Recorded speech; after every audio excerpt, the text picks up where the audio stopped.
sit here. Yeah. Lisa? Yeah, you can sit there. I want family up front and Lisa. Here. Test. I want everybody else to kind of line up and behind. If somebody from the back speaks, then people in the front will give up their chair. Okay. That's Jackie's mom. Jackie's mom? Everybody, I'm going to move all the press mics around. Yes. Sorry. No, it's fine. I'm not picking up. Target, that's where I ended up going. This should not have happened. This should not have happened. Jacket. I remember because they have to show the video.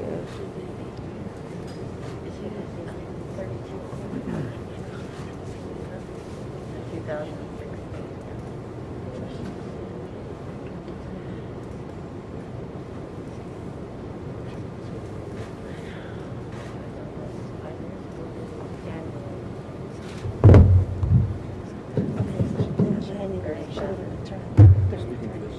Yes.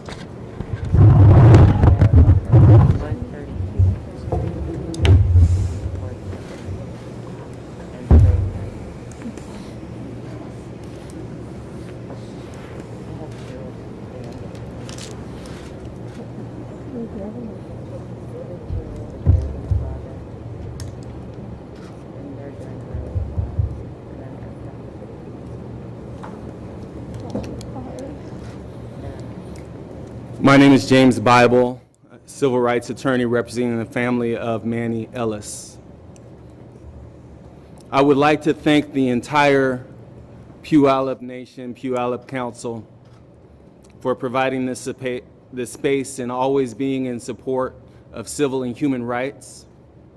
We recognize as African American people we share a common bond with the indigenous people to this nation. Unfortunately, we have suffered violence historically, and also from direct interactions with law enforcement, and specifically with Tacoma Police Department. So I'm thankful that the Puyallup Nation stands with us today. I'm thankful that Lisa Earle is here with us in memory of her daughter, Jackie, who was lost via gunshots from Tacoma police officers that were busy doing the wrong thing. And they did something that was unspeakable, and they haven't even acknowledged the loss of life and what they took and what the damage has been.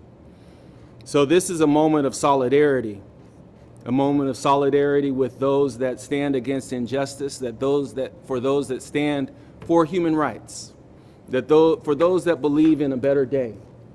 So thank you for this space. Thank you, Lisa. Thank you to the family, and thank you to Puyallup. Excited delirium. That's what the sheriff first said. Oh, Manuel Ellis had excited delirium. He had unnatural strength. He was so powerful. And then later they said he was hitting a woman's car. Later they changed it to, well, he was jacking cars or trying to break into cars. And then later they said, well, he charged the police officers and he picked one up and he threw him to the ground. With every step, with every move, with everything that we've done thus far to discredit what they've said, they've changed their story. And now we have a medical examiner's report that makes it clear that this was homicide. We have an independent witness that makes it clear that Manuel Ellis had done nothing wrong, that Manny was not attacking police officers, that he was standing in a friendly pose, that he was in a place where he was overcome by police officers, beaten to the ground, tasered repeatedly, and then they put a spit mask over his face and they killed him. We know that from the medical examiner's report. And yet the Pierce County Sheriff's Office continues to not ignore the facts. They have worked hard every day to absolve the Tacoma Police Department of any wrongdoing. And I'll tell you, that's not independence. That is not independence at all. If there were independence, you wouldn't have a spokesperson for the Pierce County Sheriff's Office always talking about how the Tacoma Police Department hadn't done anything wrong. You just wouldn't have that. The reality is the matter of Manuel Ellis is an echo of so many other cases that we've seen around the nation. From New York to Minnesota to Texas to Tacoma, Washington. The reality, those facts that we see in this case are present in so many more. I can't breathe. I can't breathe. From New York to Minnesota to Texas to Washington to too many points in between. Too many points in between. The reality is that this case has so many remnants of so many other things as well. Manuel Ellis had the audacity to believe that he was safe and free enough to walk down the street to a 7-Eleven, get a snack, and walk home by himself. Trayvon Martin.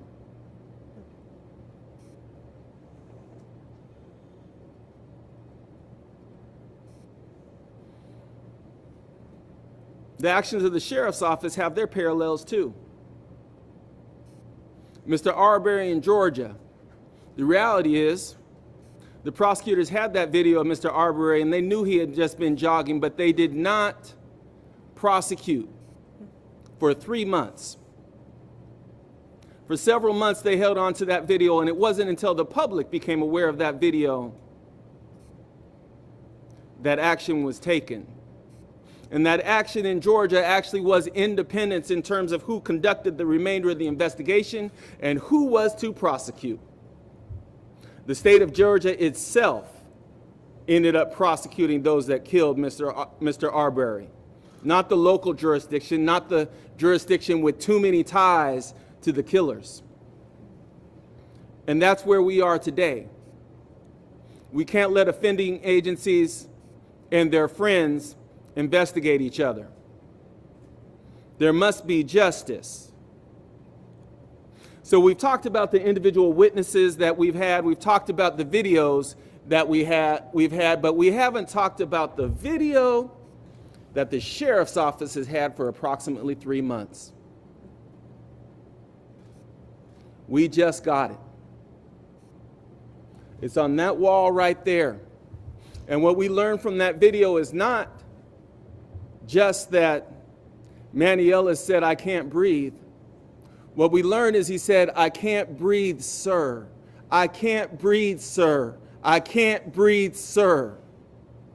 A clear sign that it's not only a struggle for breath, but an attempt to still be respectful in your last moments of life. A sign that he wasn't the aggressive person that law enforcement claimed he was.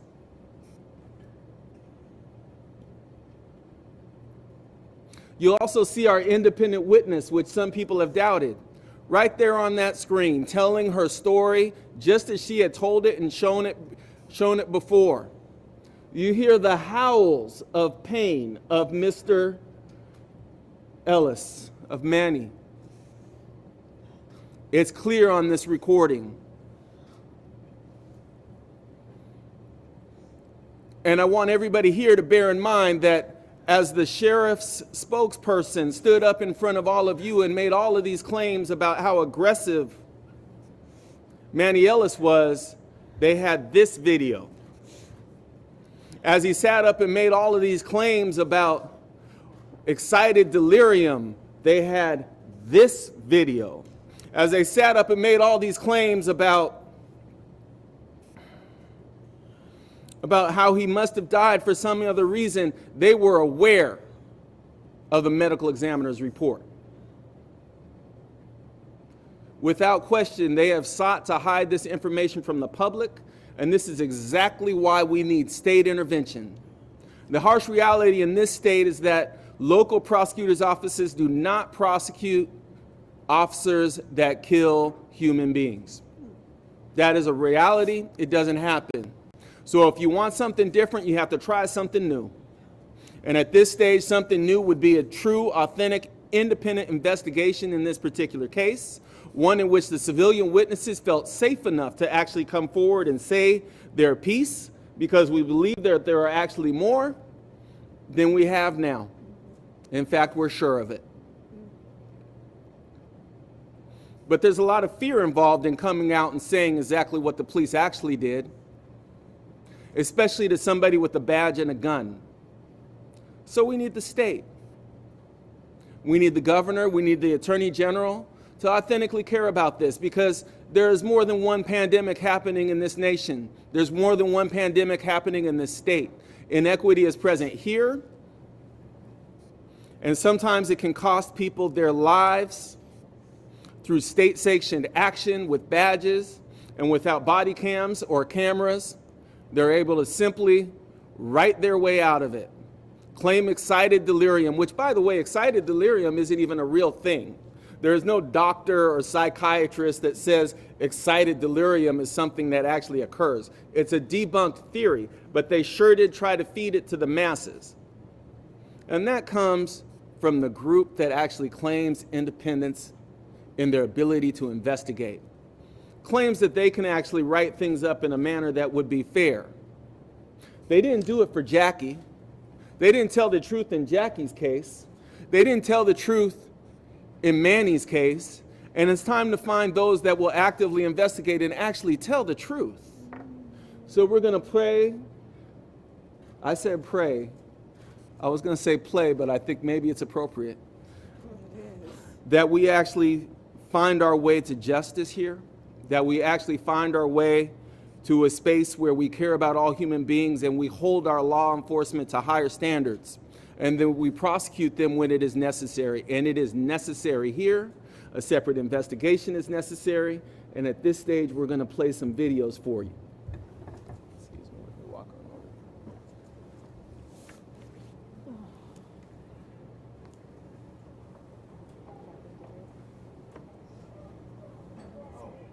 We need a microphone.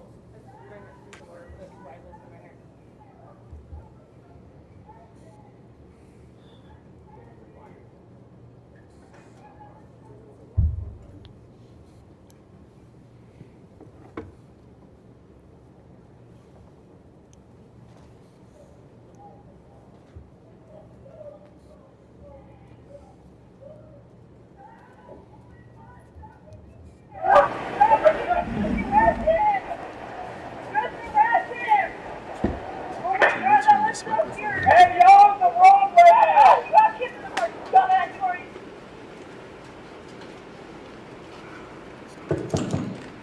Do you see the left? Can you see it? I think you got it right there. Yeah.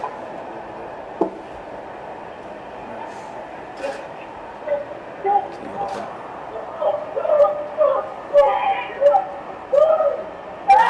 Oh my God, stop it in here!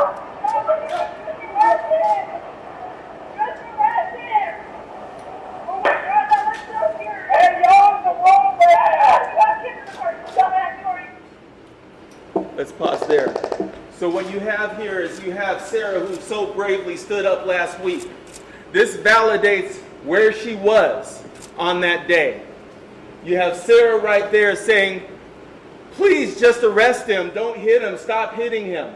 Behind you, you actually have her, or behind Sarah, you actually have her boyfriend, who steps out the car. So if you're wondering who she was yelling at, she was yelling at him.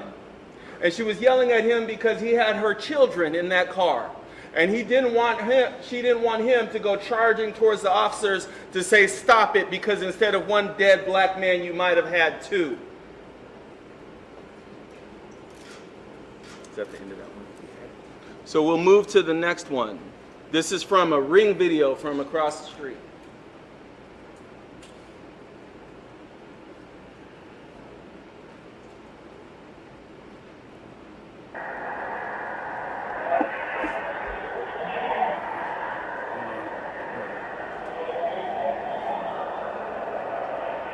This is before the incident.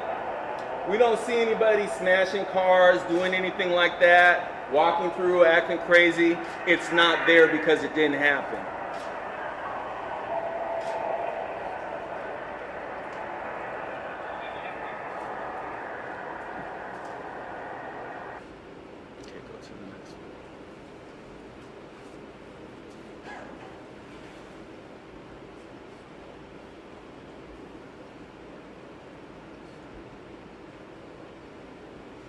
think this is when it's oh, no, This is the one we saw. no, this is when.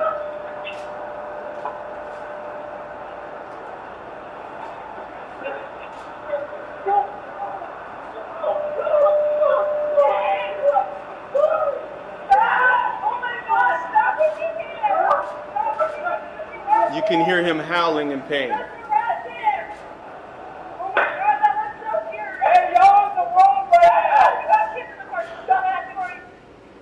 Okay, go to the next one.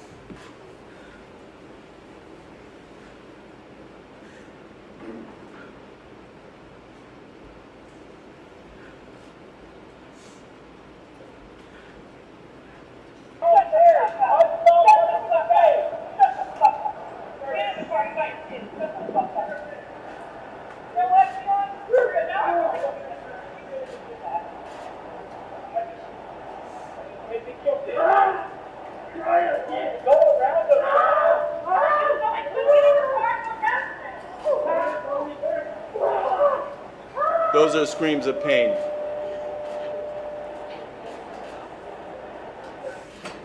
And you see the cars leave. Go to the next.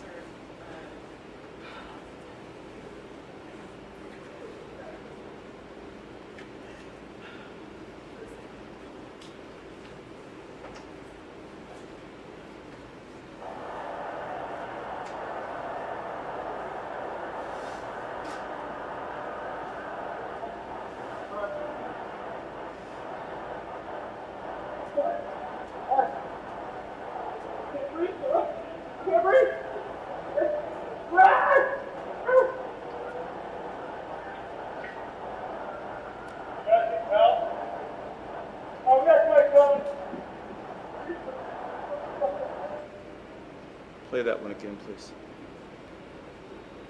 This will take, actually pause for just a second. This one will take a couple of times, and I want everybody to pay very close attention to the words. First of all, there's a witness somewhere in here. We will find that person. Secondly, you can hear Manny Ellis saying, "I can't breathe, sir, I can't breathe." And I want you to pay close attention to what's said immediately after that, we believe, by officers. Note there's really no one else around by the officers at the time.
So if you listen real closely to that, originally when we had just the radio scanner, we believed what was being said is, "Don't let up, don't let up," immediately after Manny said, "I can't breathe, I can't breathe." But now, if you listen closely to this video, it actually sounds something closer to, "Shut the fuck up." That's what it sounds closer to. If you listen to it very closely towards the end, after he's saying he can't breathe, those were likely the last words that Manny Ellis heard as he was in a place where he was begging for his life.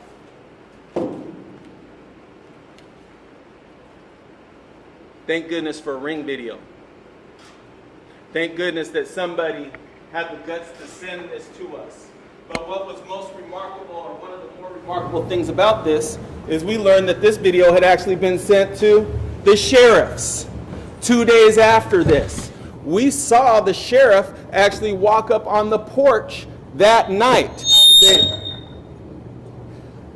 They knew the ring video was there.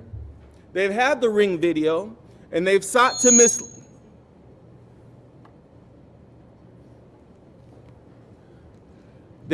mislead each and every one of us.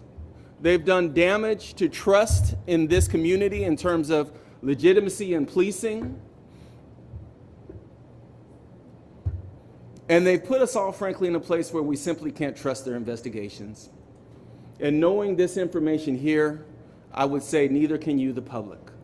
And as a result, if the state is hearing this, if the governor is hearing this, the governor has a responsibility here to all people, including Manuel Ellis.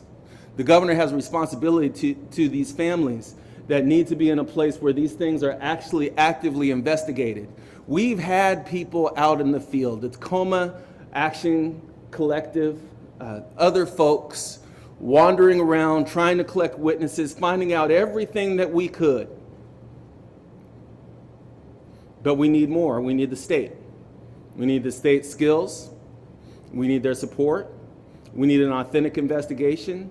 And we need to be in a place where our civilian witnesses are not afraid to come forward because the person that they would be talking to is somebody with a badge, somebody with a gun, and somebody that they've seen do something horrific to somebody else. Anybody have anything else to say? Are there questions? Mr. Bible, yesterday, Pierce County Prosecutor Mary Robnett granted current jurisdiction to the State Attorney General's office, which she has the legal right to do, and which she and the governor have the right to do, and asked them to do an investigation, an independent investigation, at the same time Pierce County was doing it, separately, but at the same time. And the State Attorney General declined concurrent jurisdiction. What would you say to Bob Ferguson about that? First, I would say to Mary Robnett is that she needs to acknowledge that they have a conflict of interest in this particular case. I know that there are occasions when law enforcement unions actually back prosecutors. Because it's an elected position, prosecutors often have to be very careful. Anytime a prosecutor is evaluating whether or not to prosecute a police officer, it becomes a very political sort of thing. And as a result, the local municipality that is so reliant on that law enforcement agency for prosecution needs to affirmatively state that they have a conflict. And the moment that they affirmatively state that they have a conflict, it's at that point that the Attorney General often steps in and prosecutes. I've been there before as an attorney. I've seen it actually happen before. Not in a police shooting, but in other cases, say where a relative of a prosecutor might be charged with a crime, then the Attorney General's office comes in instead. This is a natural conflict that the prosecutor's office has. This is not something for concurrent jurisdiction. This is something where the jurisdiction that is here, Pierce County Sheriff's, Tacoma Municipal Police Department, they all need to step aside. And they all need to say, we can't do this because we have a conflict. And then it goes straight to the Attorney General's office. What I would say to Bob Ferguson is I appreciate that you care about so many other things and you're so dedicated to so many other issues in terms of social justice. But this is just as important to those that have loved ones that are dead, loved ones that they are afraid to see walk down the street and try to get some candy, loved ones that at this stage have little to no faith in policing, to the thousands of people that are out on the streets throughout this nation demanding some amount of justice. So it's not enough to simply hide behind your desk and say, I can't do it. It's time to find a way. So to follow up, you were saying you believe the Pierce County prosecutor should recuse herself. Absolutely. And this investigation. Yes. Yes. Absolutely. Recuse yourself, note the conflict, admit the conflict, say it's a natural conflict because it is. Mr. Button, we asked the governor the concern that was raised by the collective yesterday. We asked him, could the state conduct an investigation? He said the state patrol can look for witnesses, find new evidence, re-interview people. It sounded like that's what he had as intentions of doing. Do you have any confidence that will happen? Well, it's of note to me that the governor actually said something to the effect of he has no reason to doubt the Pierce County Sheriffs in their investigation. And I'm here to say you have absolute reason to doubt the Pierce County Sheriffs in their investigation. We need to have the information that they put out there taken. We know that to the family, the detectives have given every impression that Manny was a bad person before they knew we had these videos, or before we knew, or before we got others, or before we found independent witnesses. And at the very least, they can start, the state can, with interviewing the independent civilian witnesses. They're capable of doing that. It's not that hard, frankly. They might claim that they have resource difficulties and the like, but plenty of places do it. They can do it too.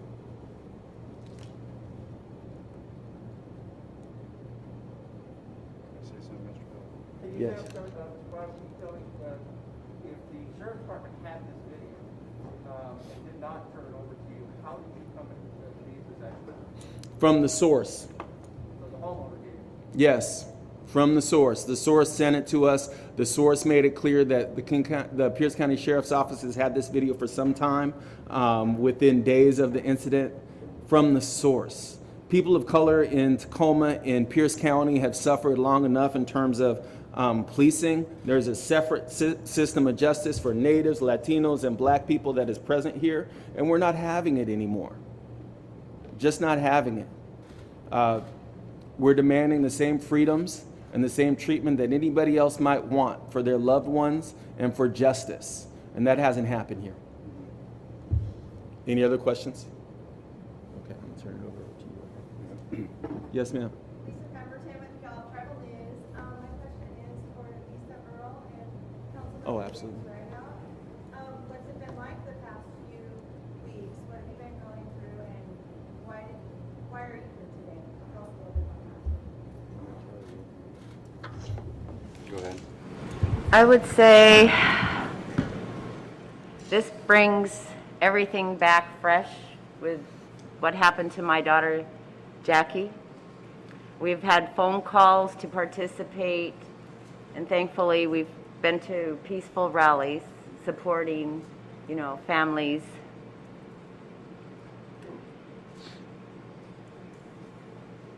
And as you said, I would have those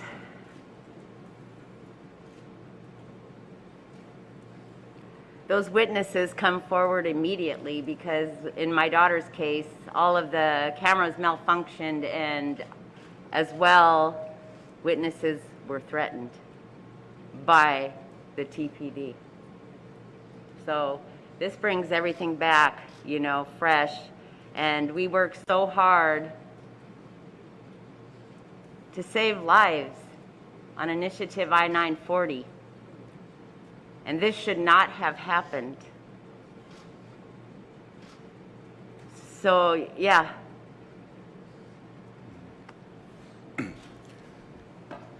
There is no justice.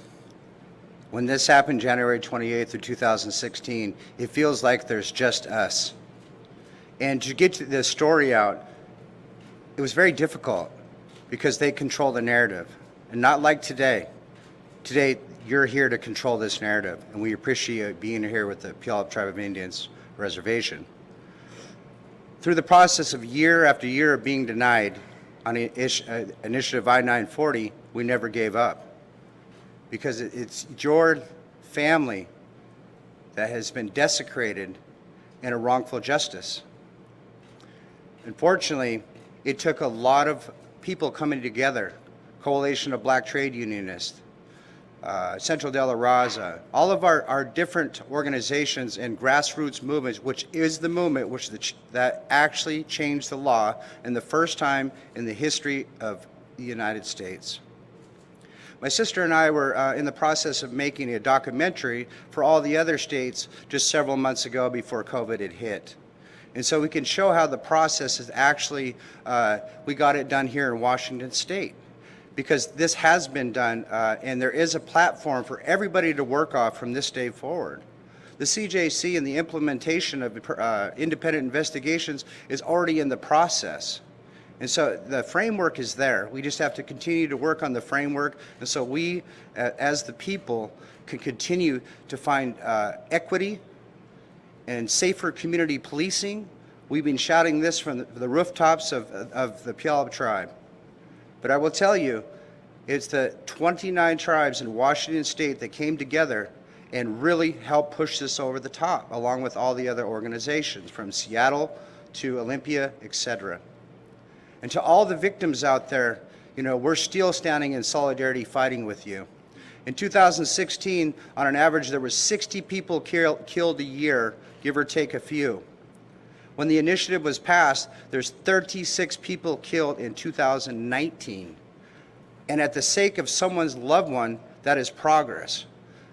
And there needs to be a tracking system on these officers when they do violate these types of actions, that they be removed from departments and not shifted to another department and get given a paid administrative leave, as well as just not even tracked or monitored at all. So I'm going to end it right there and say thank you to this family for standing in solidarity. Thank you. In this tough time, because it's a phase-by-phase process. In the early stage of trauma, who do you turn to? Who's your investigator? They told us it would be justified because of the laws in Washington State, and we'll never believe that. Preservation of life is the most important thing we will ever look forward to do, and this is the biggest opportunity for our youth. You are the change, and thank you. James M. Rideout, Puyallup Tribal Council. Lisa Earl. E-A-R-L, yes. Are there any more questions?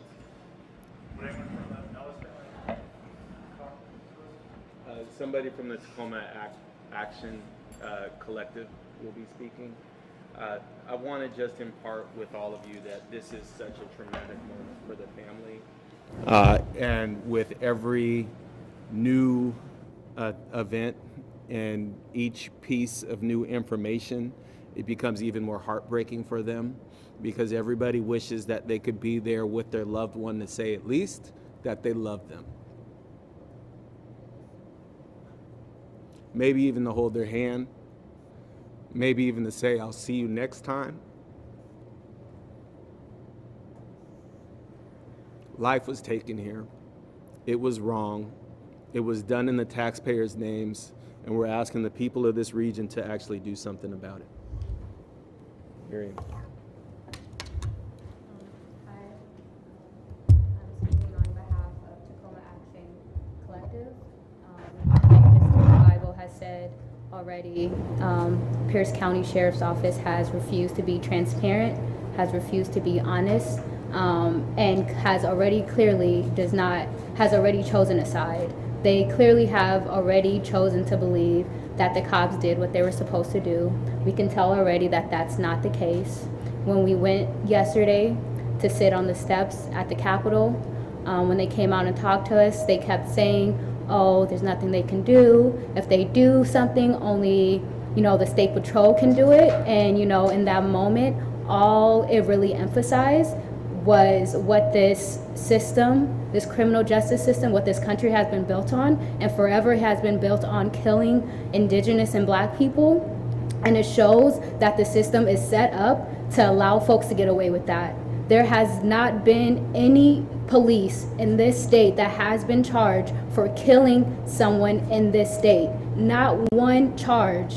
And it just shows that everything, that they are okay with setting up the status quo. It is not radical for us to say that we want justice. It's not radical to say that we want an independent investigation. That's not radical. And if that seems like radical, that means you're saying that killing black and brown bodies, cops killing black and brown bodies is normal, and it's not. And it's not okay, and we're not gonna stop putting pressure on. We want to see that independent investigation now. And that's all I have to share. You can just put me with Tacoma Action Collective, just speaking on behalf of us as a group. Thank you.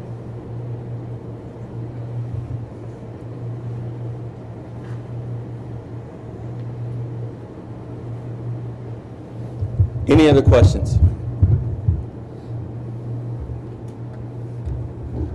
have a question. Yes. I was curious about, sorry, I'm over here, I'm gonna get the audio. I was curious about your reaction to Tacoma Mayor Woodard's response. Do you feel like she's on your team now? Is there trust there?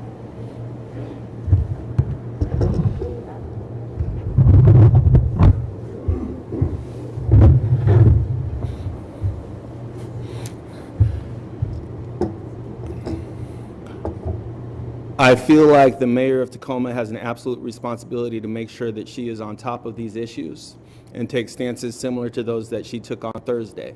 She's late. I'm not going to pretend that she's not. She didn't know the information here. And I feel like on some level, the powers that be, whether they be the city council, the mayor, the chief of the Tacoma Police Department, or even other leadership within the Tacoma Police Department, they've failed the public. They've failed the public because they've allowed their officers for too long to get away with exactly this sort of thing. They have failed the public in not pushing fast enough for body cams and in-car dash cameras. I happen to believe that if there were dash cam and body cameras on the officers during Manuel Ellis's incident, it would have impacted their behavior. It would have changed exactly how they chose to proceed. We probably wouldn't be here right now. So it's hard to just blindly support somebody that I feel as though has been so neglectful over time. Welcome to the party. Thank you for coming and saying that these officers need to be charged, because they do. Thank you for saying that these officers need to be fired, because they do. But I also want you to bear in mind a couple of things that I would think about within all of this. All you really saw doing anything in either of these videos were two people. Now, our independent witness says that the two people were white folks. The question that I have is, why was the department so quick to add two minorities to whatever it is that happened? I don't know. I'd like to know. And I'd want to know if they actually authentically were a part of this. Those are things that need to be done, that need to be investigated, probably independently by the State Attorney General's office and maybe the Washington State Patrol, but preferably somebody that's even more independent than that. Anything else? I have a comment. Yeah. There has been the tiniest little bit of progress. You actually have a medical examiner that responded. When Lisa's pregnant daughter was murdered by the police, they did an autopsy, and they didn't even tell Lisa that her daughter was murdered. We haven't had a medical examiner in this county for a long, long time. My grandson was murdered, and the medical examiner just wrote it off, so there was no investigation. So I think that progress is worth mentioning, because it's been a big struggle to just get a medical examiner. Unfortunately, the medical examiner in this case did not share, or the sheriff's office did not share the results of the medical exam readily with the family. It's something that the family had to find out through the press. And what a horrible way to find out what happened to your loved one.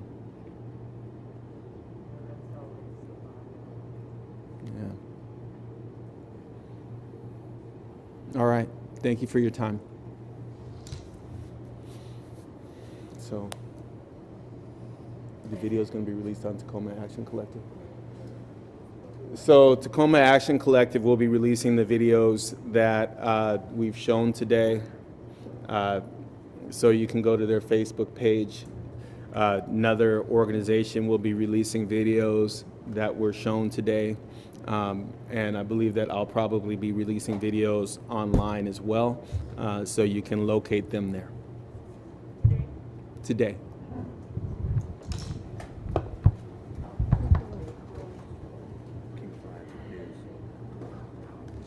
Thank you so much for moving the mics. Yeah. Oh, no troubles. Been kind of used to that. We appreciate it. Let me see. I can't even